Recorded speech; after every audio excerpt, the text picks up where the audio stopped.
Welcome to the Convo AI World Podcast, where we interview the teams and builders forging ahead the future of conversational AI. I'm really excited today. We have Ram from Colaberry. Thanks for joining me today, Ram. Hi, Hermes and everyone. Pleasure to be here. Cool. So let's get right into it. I always like to start off with a little bit of an origin story. So what led you to create Colaberry and why? I would say Colaberry is more of an accidental venture. So I was working in the tech space, doing all kinds of cool stuff in the enterprise space, business process reengineering, enterprise service buses, etc. However, around 2010 timeframe, I saw an opportunity to train military veterans and help them transition into good paying jobs. So I took that as an opportunity as a responsible citizen and started training. And that became like so successful and popular. I was forced to create a company. And yeah, so that's the origin story. From the beginning, we have been doing amazing work with like a lot of Fortune 100 companies in agriculture, utility, oil and gas, biotech, and some healthcare, finance industry space. And at the same time, as a way for us to contribute back, we have been training military veterans and then historically marginalized people in the tech skills and helping them transition into the good paying jobs. So it's been like a wonderful journey. That sounds amazing. Helping people kind of better themselves and get ahead in life is huge and very important, I think, in this world, right?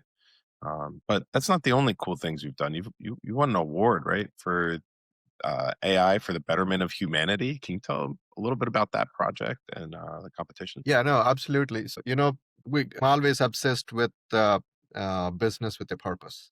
And that purpose, entrepreneurship is hard. Like starting a business and growing it is hard. And you need a purpose to keep it going. And for us, it's more than money. Of course, like we do a lot of work with large enterprises building like amazing, cool, futuristic data science, data engineering, AI infrastructures. But at the same time, as part of our give back, we are working with individuals who need like pathways to transition into the tech jobs. And that job was not easy. And we as technologists like thought about how can we use technology, data science, machine learning algorithms to help people skill better and augment them to be prepared for work on day zero. Right.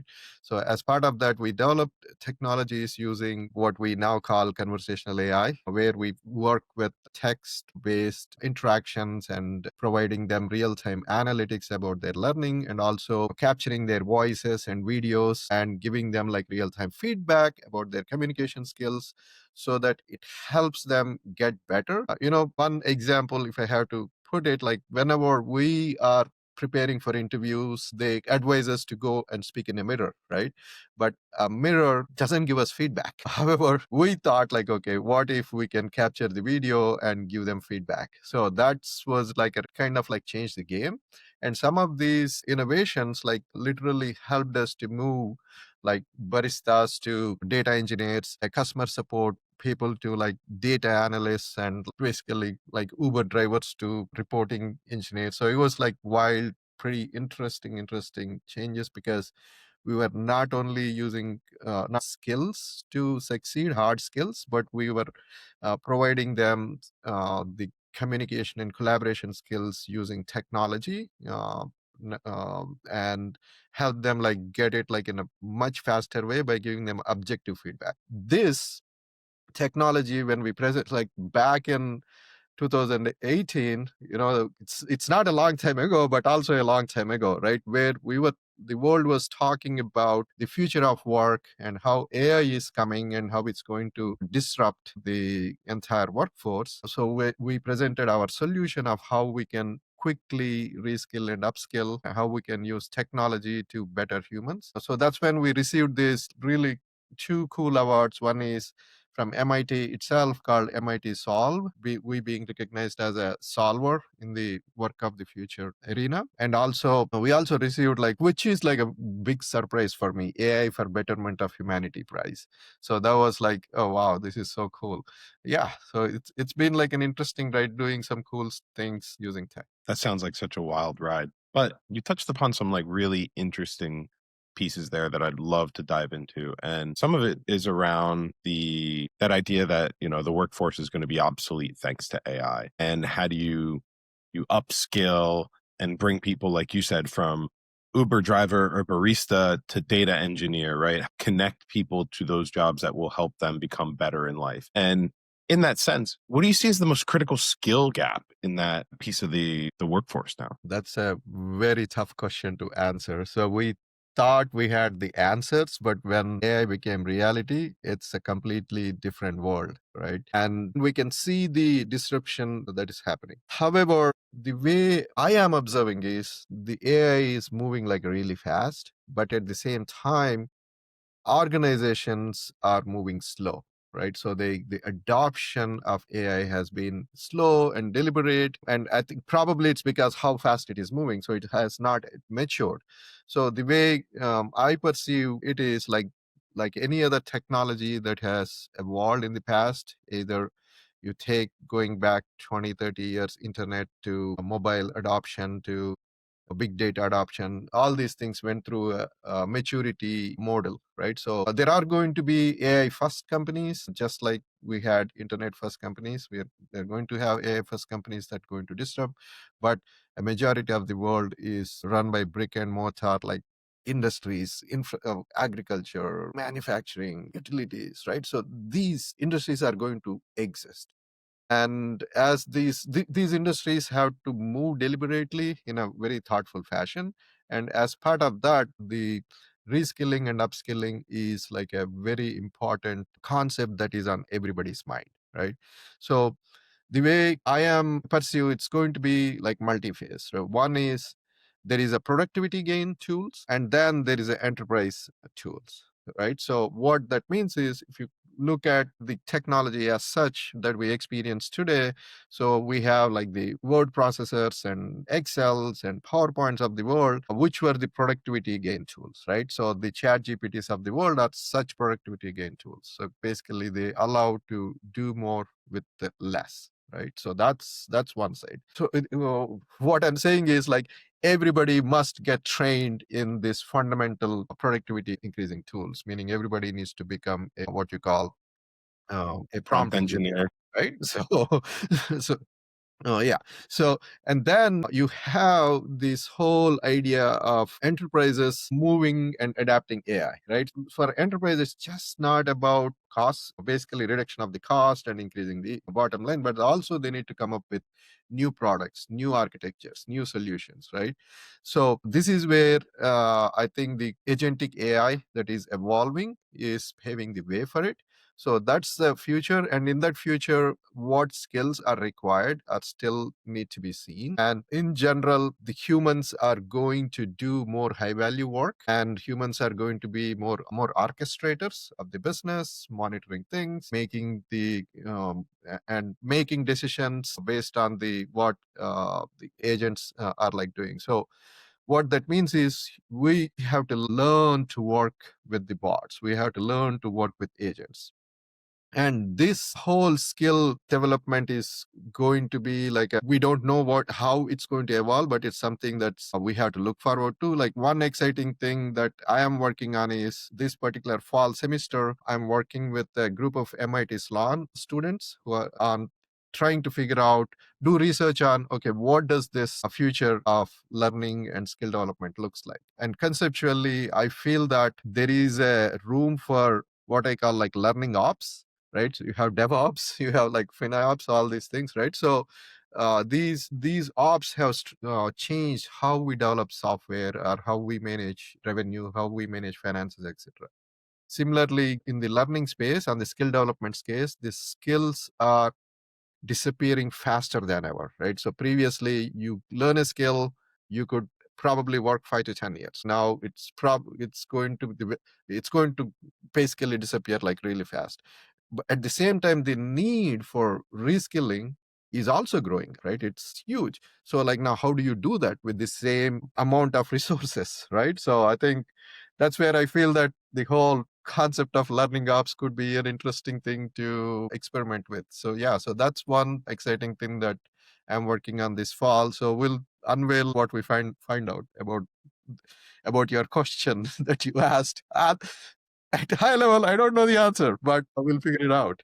No, that's exciting to hear that you're actually researching it and thinking through and trying to find what those answers are. What are those skill gaps? Because, like you said, they just don't exist. And I'm sure people are curious because as AI eats old jobs, it creates opportunity for new jobs, right? And that's how technology has always been. As one piece of technology makes this really labor intensive task infinitely easier and easier to scale, you now need to learn how to use that piece of technology to do everything at a bigger scale. So everything is that corporate buzzword of upskilling at scale.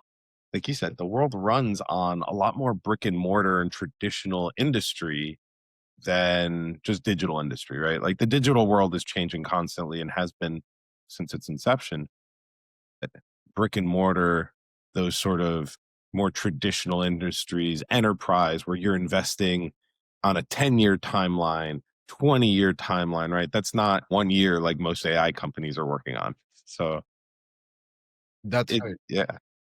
So for me, what I'm observing is for the first time, these brick and mortar companies are asking, can AI help them do better and faster? So if you just look at AI itself, right now, there is a framework called WINS framework, WINS, that came up in HBR, Harvard Business Review. It's like words, images, numbers, and sounds. Wherever these are, there is immediate disruption, right? We see that happening, right? So either it's marketing or whether it's legal, whether it's like, I don't know, finance, like wherever these things are, there is immediate disruption that the chat GPTs or like the LLMs of the world have created, right? And so that's right now happening. But the more exciting piece is, as like I said, we work with this boots on the ground type of industries, right? So and like, let's say you want to set up like a new industrial plant. So you need to do engineering design, right? Previously, you have like people like doing the whole engineering designs. And now the questions that they're asking is, hey, previously we produced 2 options. Can we produce 10 options using AI? Yeah, you could do that, right? And similarly, let's just take your home, right? I mean, if you are in New England, like you are in United States, you have like so many windows and doors in your house, and we have to refresh the house like every 20, 30 years, right? So and then somebody who comes to your home and takes the measurements of your house and like sends it out to the back end manufacturer. They do a custom manufacturing, right? Somebody has to manually sit and like validate all these things. And just imagine how many errors the humans who are taking the measures could do, right? So AI could fix those engineering designs and make these things better and efficient, right? And so from creating like new designs to just changing this entire workflows to creating like more and more options in terms of creativity. And also very interesting thing, we work in this subsurface oil and gas space. We could use AI to create new eco-friendly materials, like new components using this AI. So then we can create more sustainable drilling options, more sustainable I don't know, chemicals. I don't want to get Well, judged more for it. sustainable materials.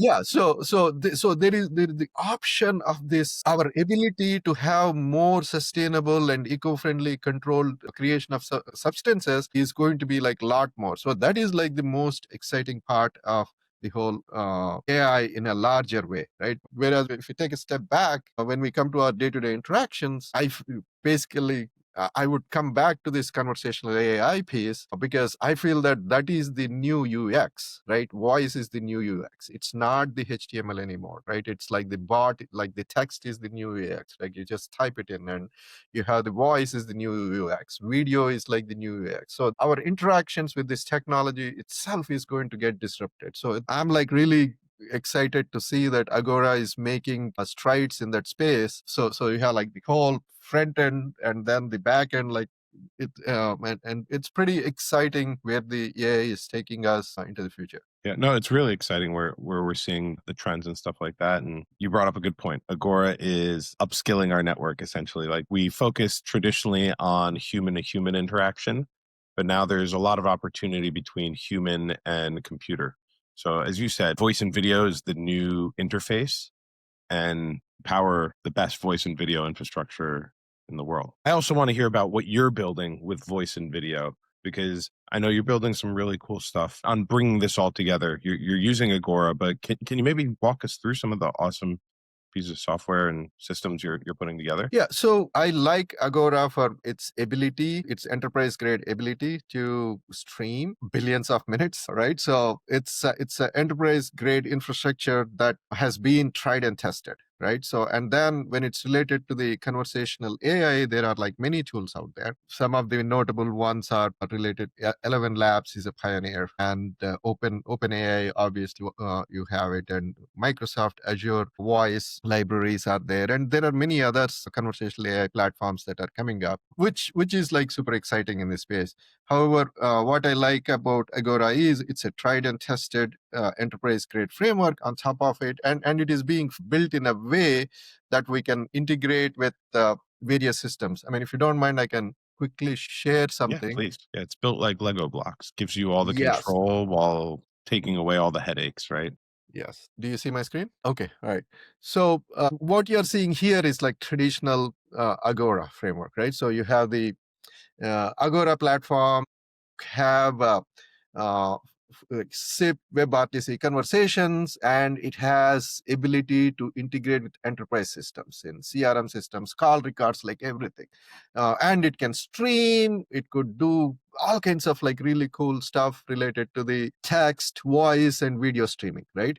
On top of it, the conversational AI is being built, and this conversational AI is more like a, like you said, it's a Lego block which allows to integrate like with any other systems. So for example, this is like a stack that I'm just showing. So for example, at Colaberry, we have the AI orchestration platform that has a where you can fine tune LLMs, you can fine tune text to speech, translation services, MCP connectors, and all kinds of orchestrations and everything. So these architectures could be used to enable basically Convo AI. So let me just show you this particular flow diagram a little bit.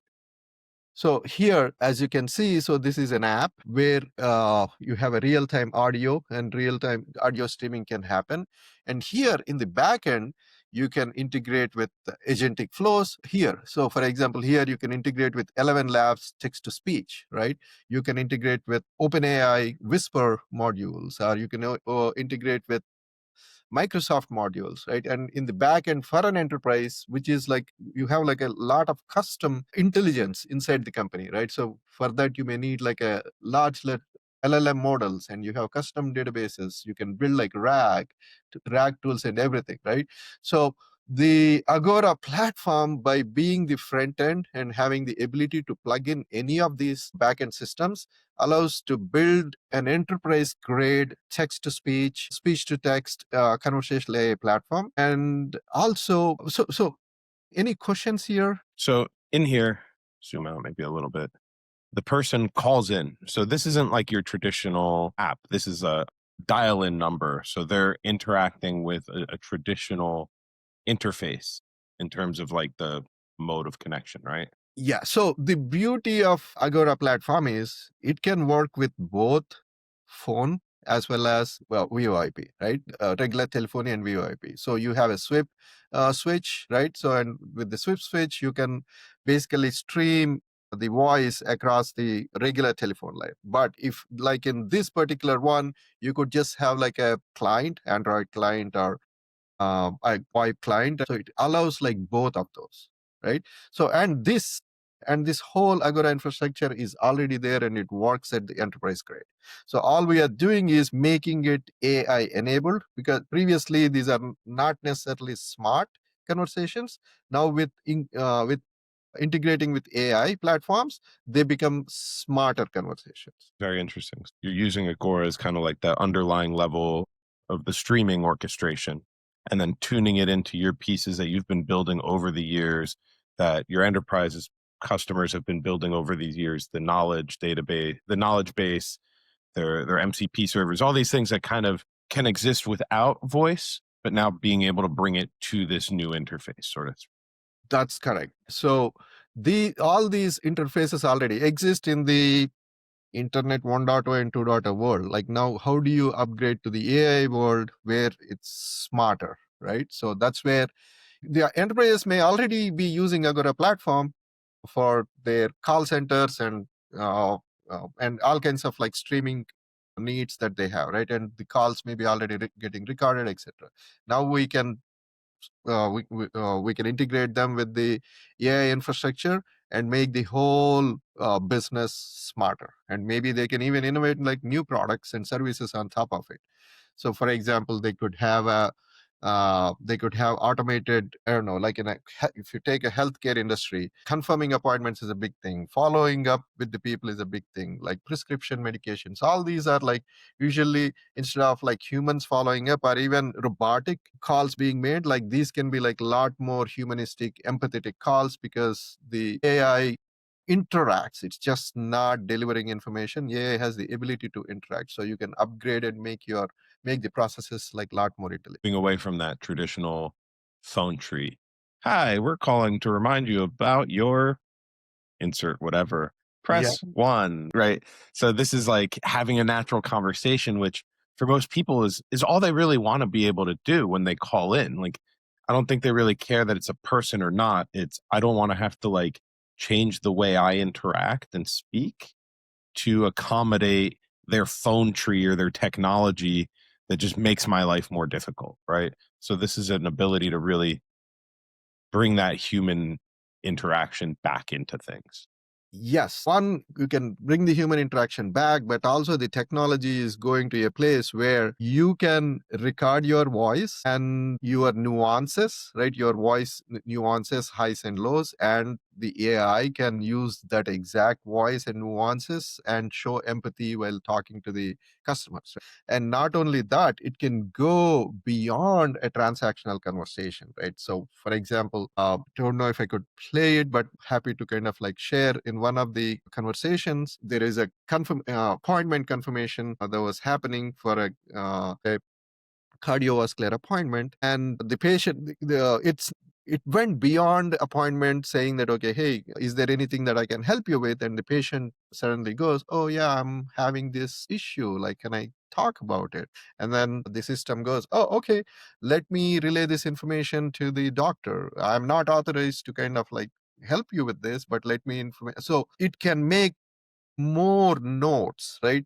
Beyond like what just a bot would do, because it's intelligent enough and it can be empathetic enough to respond to the customer needs. So it allows us to build like a smarter systems that not only engage with our customers but also are empathetic to our customer needs. That's the game changer. Oh, it's huge. The ability to be a more dynamic system, right?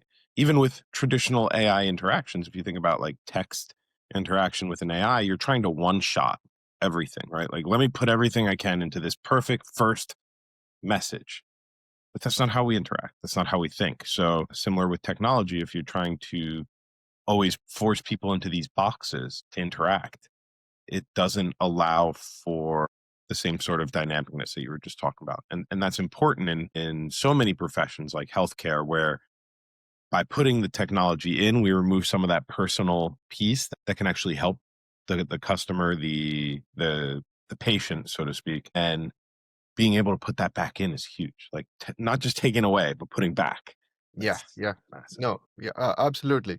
So also another conversational AI where we enjoy like watching is, like I said, we have like students that we train, right? So a lot of times people want questions to be answered. So we built chatbots a while ago where they ask a question and we would go look at the repository and give them, okay, this is the feedback and like go through it, right? So now once we integrated with RAG, suddenly we see that these interactions become like a lot more smarter, and the students, like we can watch the students feel as if they're talking to their actual mentor, a human mentor, right? So rather than a system itself. So, and they would like, oh, thank you so much for this. Previously, send a document or a link.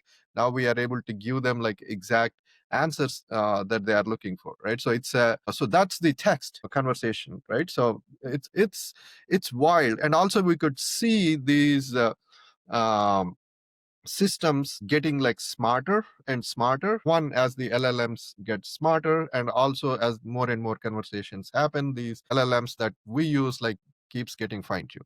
And not only that, we always had this what we call the, I think, this summer sleep or something like that. The people like stop engaging, right? One of the biggest problems with distant education or like the online education or learning is people get disengaged, right? Once you disengage like a minute, that minute becomes an hour, that minute becomes like weeks, right? And then they're gone, right? So you could look at these patterns, right? As people, you could literally look at the pattern of engagement in the first week, and then like you can devise a plan around them how to follow up, and also do active follow-up, sending them active text and active WhatsApp messages, and like interact with them as if we can assign like a AI mentor, right? So our AI tutor, and they just love it because now they know that there's someone who they can talk, they can interact with, who not only clears the questions that they have, but also following up with them and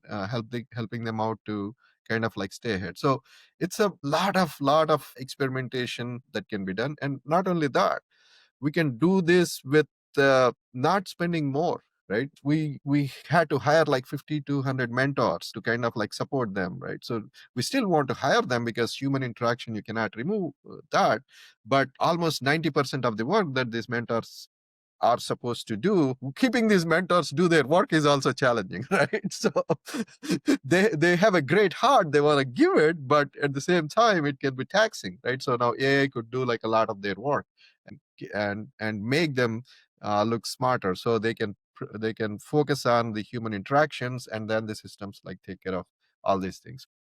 A lot of exciting things in the conversational AI.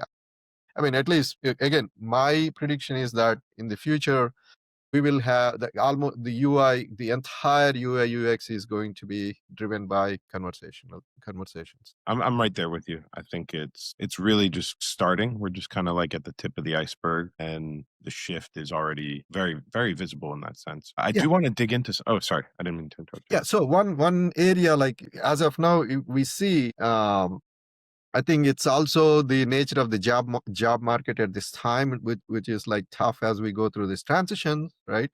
So there are AI screeners, AI recruiters that are out there. Everybody is using that. So the general expectation that they need to talk to a human is going to like becoming less and less, and then the acceptance of the AI agents out there like working with them would increase, and humans would like naturally like start using them. No, no, I think you bring in a very interesting take there. Not only on just like the recruitment part, but also the mentorship piece of it. Being a mentor to someone is very taxing, right? On your time, on your mental capacity to not only do your tasks and what you're supposed to do, but also supporting someone else and supporting their growth into doing what you do, right? And part of that for the mentee is just being able to check in and be like, "Hey, I'm on the right path or not." But that level of disruption also is sometimes very difficult for someone offering mentorship. So the ability for them to kind of clone pieces of themselves into this and use those agents to better facilitate and support the growth of many more mentees, I guess you'd call them. Is that kind of like what you guys are working on to facilitate? Yeah. No. So I call it like the mentoring fatigue, right? So you want to give back, you have a great heart, but at the same time you end up having like certain expectations on the other side. So and the other side may or may not respond in the similar way because everybody responds in a little different way, right? So the mentor fatigue sets in, right? So, which I could see when you are talking about it, right? You are like, I want to mentor, but I don't know, it's so difficult to do it, right? Yes, So yeah, exactly. we are automating like a lot of these things so that we can. So on the flip side, the mentees need the time from the mentors and the check-ins and the guidance, etc., right? So we see that I can look at the data and like, hey, you okay? I haven't seen you in the last couple of days, and what's happening? Everything okay, right?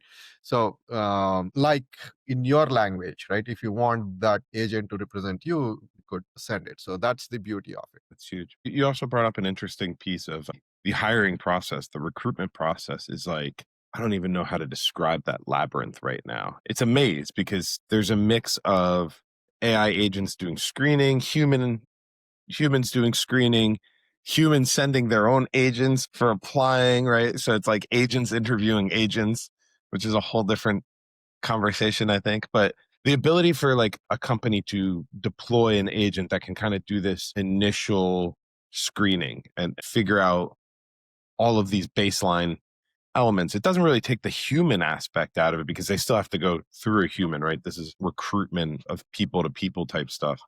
So how do you see that kind of like furthering the current level of disruption? Do you see it really changing anytime soon? It's a wild west out there, right? So Yeah, the totally. so on one hand, people think that this is the easiest place to deploy AI, right? And on the other side, it is like the one of the most difficult spaces where you can have like a bot have a conversation, because regardless how smart it is, the bot, and how empathetic it could be, it can only go on until a certain loops of the recruitment, right? So it could be the initial screens, or it could be like the onboarding, like where how do I put it, so wherever there is more transactionality to the conversation, right? That's where the AI could be like more effective, right? Because both sides could understand that it's a waste of each other's time, right? However, when you're talking about like the interviewing, and you're talking about I don't know, salary negotiations and all these things, it definitely requires involvement of humans, because if not, it's yeah, I could promise something. Be totally awkward. You could hack the bot to promise you something, and you are Or it works in a completely opposite way. Hey, I renegotiated your package. You're only down 60% of your previous balance. yeah, yeah, It's like, yeah. wait, what? So yeah, so it's I think it's still a wild west out there, right? We're all trying it out. Like, what the thing that I'm trying to bring that up is there is a general sense of us um, being open to engaging the bots, right? So that's the, again, like you said, bots interviewing bots, and we having our own bots, they having their bots. But the beauty of this is like, okay, we are using this tech. So that's the most interesting part, rather than the chaos that it is creating at this time, and how this evolves into the future. At MIT, there is this MIT Media Lab. There is a professor who is basically popularizing the decentralized AI agents concept. So on one hand, we are talking about this AGI super intelligence, and that would basically control us. And then here they talk about the concept. Well, every one of us have these, I don't know, 100 agents representing like various things, and they are going to negotiate on our behalf, right? So, and they're going to make sure like our vested interest is being taken care of, and like approve, deny things that doesn't align with us. So and that's all, that seems to be like an interesting path to that would naturally evolve into. Like, we don't want to be controlled by overlords, right? So we want to put our agents out there.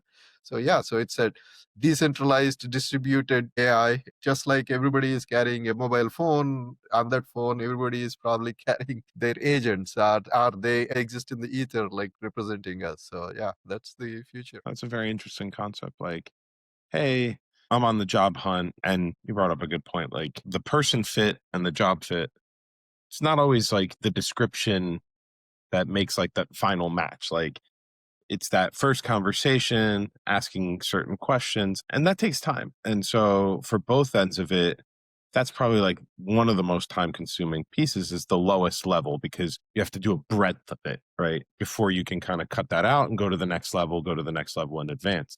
So if I have my agent, you have your agent, and your agent talks to my agent, says, hey, I hear you're hiring. What's the role about?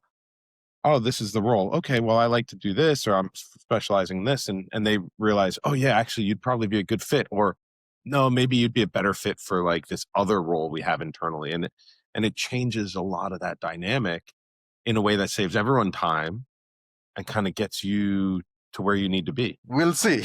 We'll see.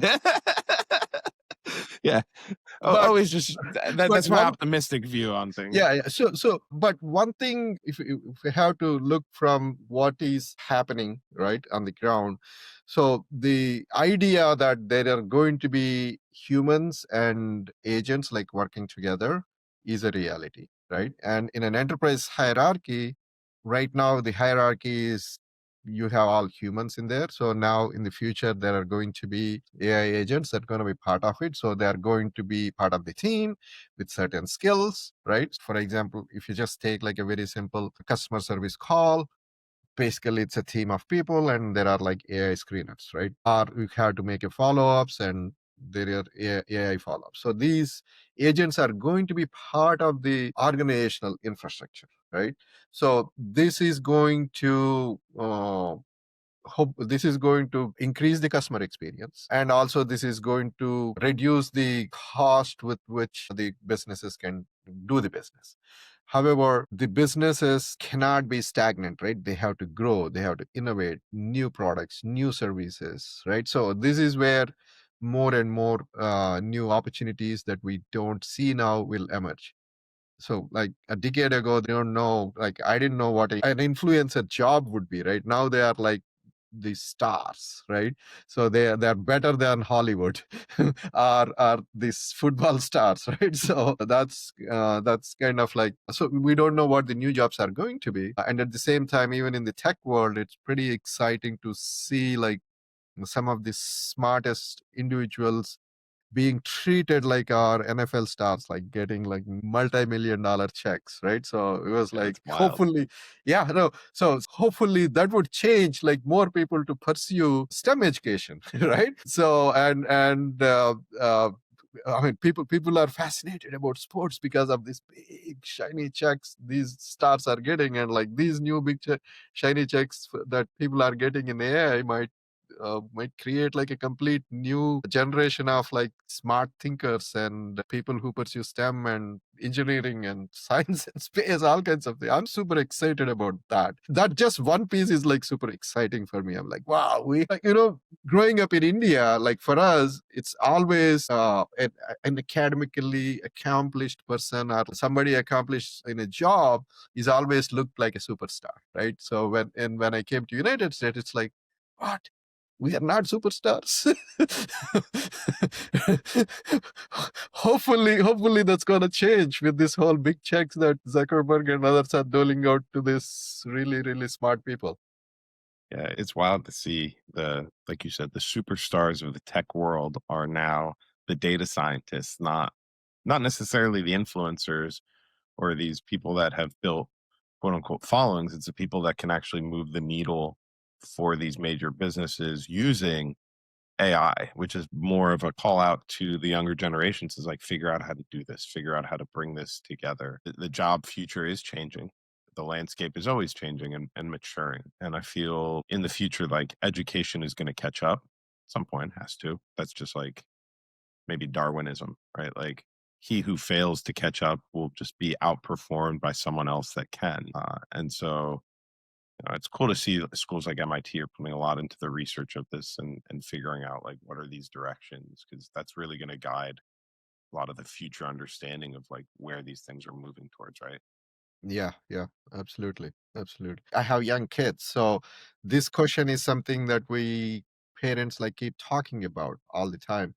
Sorry, I mean this is a tech talk, but this is I have two kids too, so it's definitely something to think about.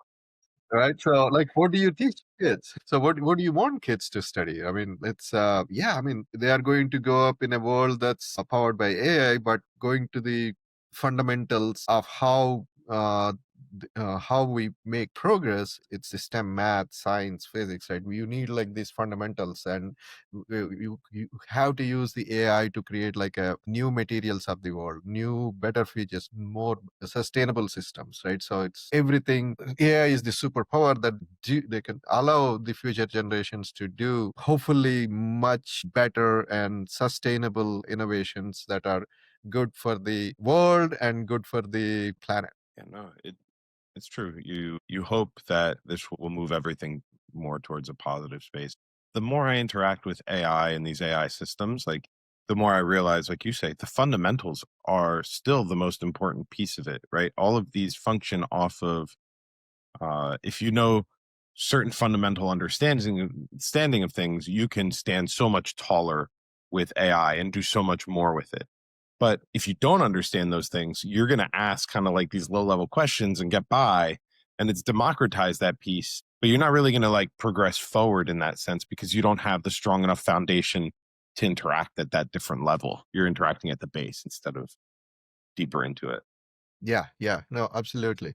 So I was having a conversation with my kids, and the thought process is like they are like with the idea, oh, should we use AI or should we not use AI? And I was like, what do you think? Well, it might make us like not smart, right? I'm using diplomatic language. So my question is like, why? Why do you think it would make you not smart? And they're like, oh, it's giving us all the answers.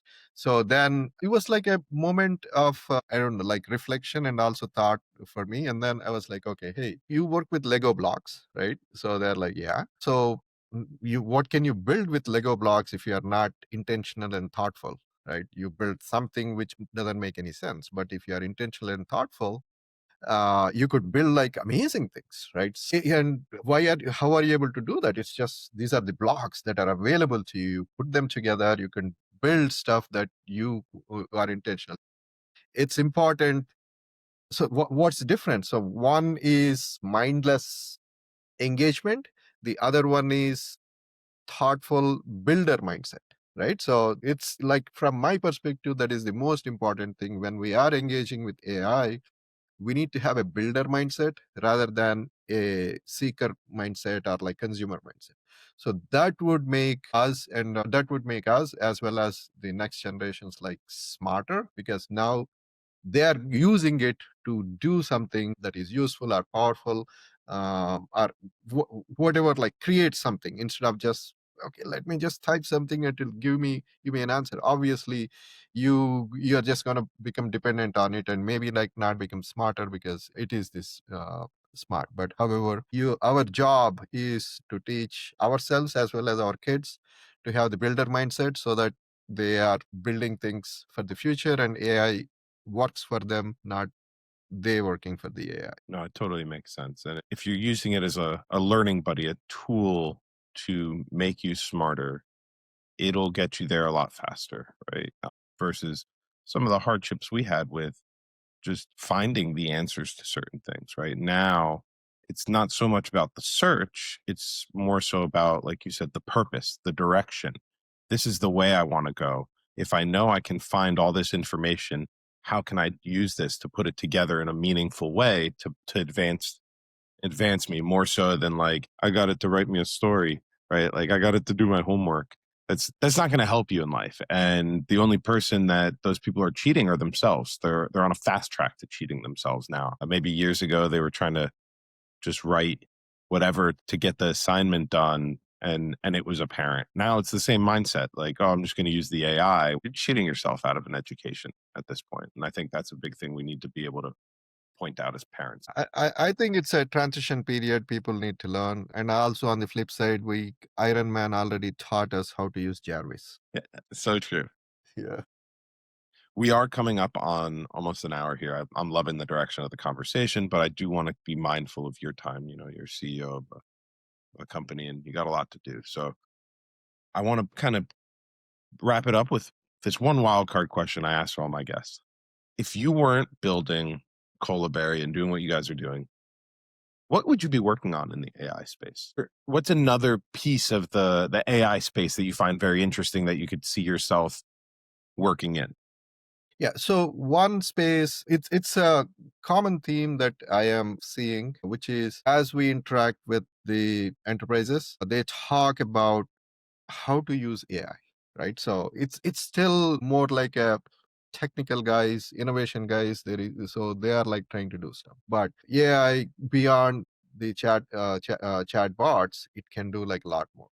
I would be trying to answer that question for enterprises. Okay, what can we do, right? So okay, given an enterprise, can we diagnose it and what their business, what their processes are, and can we provide a guided recommendations on, hey, these are all the various areas that how you can use AI, right? So, and the way I would this is an experiment that I'm doing like at this point of time, which I hope would be like the future direction of Colaberry is basically take a company name, scrape their websites and scrape their publicly available information, which gives us a very good idea of their product, services, everything that they are doing.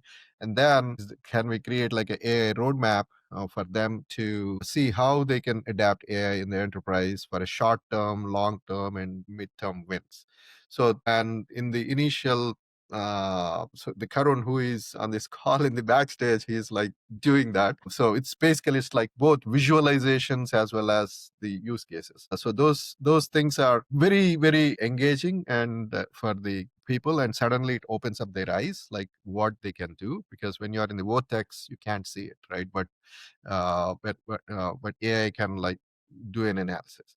So that's and uh, I would take it a little bit further and feed it all the, if it's a larger company, feed it all their past 5-10 years of the work that they did through all the projects that they did, and extrapolate what their future is going to look like with AI, where they can cut costs or where they can add agents, like sort of things. I would say AI discovery, right? So I would love to I'm working on it and love to grow that AI discovery tool like for enterprises, because like large companies with large budgets could hire McKinsey's of the world like to do it for them, but there's a lot of companies that are like struggling and trying to figure out the path. So yeah, that's the AI discovery is the something that I would love to do. Huge need for that, Yeah, especially for small to medium sized style enterprises, right? Like the big ones will always have that, like you said, the McKinsey and that white glove, and it's a different experience for them. But the smaller guys, they can't compete in the same way. And now this levels the playing field. And absolutely. I'm looking forward to you guys building that out. Yeah. We'll have to bring you back when you're at that stage, but hopefully before then, because I want to continue this conversation. I think you bring up some great topics. I enjoyed having the conversation with you, Hermes.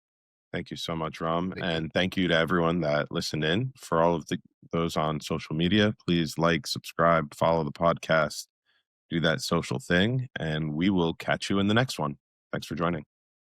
Thanks for joining, and watch out for Convo AI as the new UX. What he said.